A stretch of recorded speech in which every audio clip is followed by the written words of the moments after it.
Atos dos Apóstolos, capítulo 17. E passando por Anfípolis e Apolônia, chegaram a Tessalônica, onde havia uma sinagoga de judeus. E Paulo, como tinha por costume, foi ter com eles, e por 3 sábados disputou com eles sobre as Escrituras, expondo e demonstrando que convinha que o Cristo padecesse e ressuscitasse dentre os mortos, e este Jesus que vos anuncio, dizia ele, é o Cristo. E alguns deles creram e ajuntaram-se com Paulo e Silas, e também uma grande multidão de gregos religiosos, e não poucas mulheres principais. Mas os judeus desobedientes, movidos de inveja, tomaram consigo alguns homens perversos, dentre os vadios, e ajuntando o povo, alvoroçaram a cidade, e assaltando a casa de Jason, procuravam trazê-los para junto do povo. Acho que é Jason. E não os achando, trouxeram Jason e alguns irmãos à presença dos magistrados da cidade, clamando: estes que têm alvoroçado o mundo chegaram também aqui. Os quais Jason recolheu, e todos estes procederam contra os decretos de César, dizendo que há outro rei, Jesus. E alvoroçaram a multidão e os principais das cidades, que ouviram estas coisas. Tendo, porém, recebido satisfação de Jason e dos demais, o soltaram. E logo os irmãos enviaram de noite Paulo e Silas a Bereia, e eles, chegando lá, foram à sinagoga dos judeus. E esses foram mais nobres do que os que estavam em Tessalônica, porque de bom grado receberam a palavra, examinando cada dia nas Escrituras se essas coisas eram assim. De sorte que creram muitos deles, e também mulheres gregas da classe nobre, e não poucos homens. Mas logo que os judeus de Tessalônica souberam que a palavra de Deus também era anunciada por Paulo em Bereia, foram lá e excitaram as multidões. No mesmo instante, os irmãos mandaram a Paulo que fosse até o mar, mas Silas e Timóteo ficaram ali. E os que acompanhavam Paulo o levaram até Atenas, e recebendo ordem para que Silas e Timóteo fossem ter com ele o mais depressa possível, partiram. Enquanto Paulo os esperava em Atenas, o seu espírito se comovia em si mesmo, vendo a cidade tão entregue à idolatria. De sorte que disputavam na sinagoga com os judeus e religiosos, e todos os dias na praça com os que se apresentavam.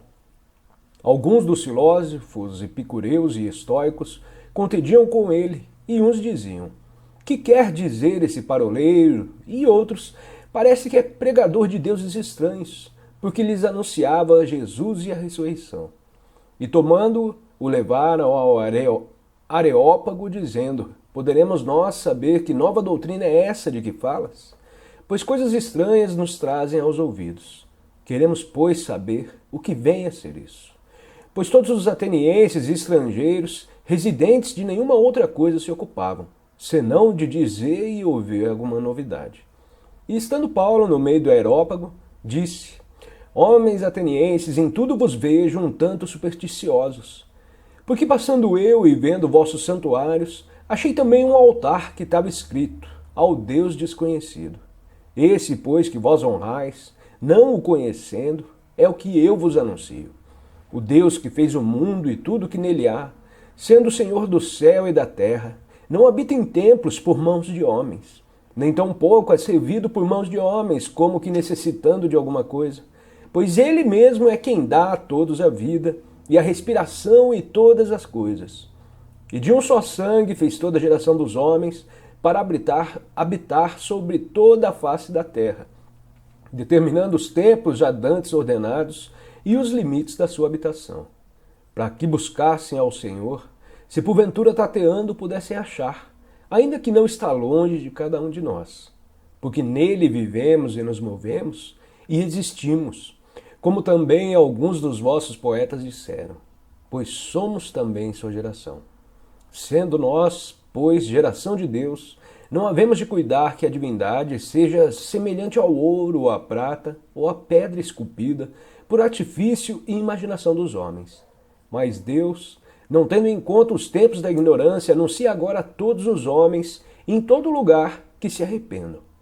Porquanto tem determinado um dia em que com justiça há de julgar o mundo, por meio do homem que destinou. E disso dou certeza a todos, ressuscitando-o dentre os mortos. E como ouviram falar da ressurreição dos mortos, uns escarneciam e outros diziam: acerca disso te ouviremos assim. outra vez. E assim Paulo saiu do meio deles. Todavia, chegando alguns homens, a ele creram, e entre os quais foi Dionísio, Areopagita, uma mulher por nome Damares, e com eles outros.